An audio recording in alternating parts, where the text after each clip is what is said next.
We are almost to closing. Let's talk about the last steps of the transaction. The buyer has the right to do a final walkthrough of the property. Typically, we see that happen as early as 4 days before closing. It's important to keep in mind the reason we are doing this final walkthrough. The number one reason is we want to make sure that the property is in the same condition as it was at the time of offer. The number two reason is we want to verify that all of the inspection items that the seller agreed to repair have been completed. And don't forget to transfer those utilities into your name.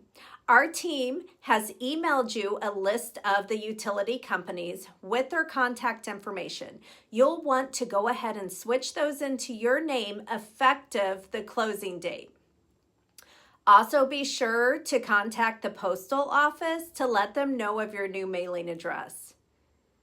The title company is going to issue to our team a copy of the settlement statement, and they will send that to us about a day before closing.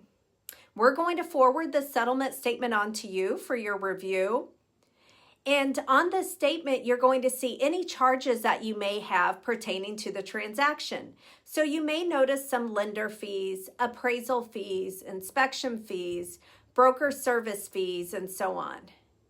But you'll also notice in there that you'll have a credit for your earnest money that you gave at the time of contract.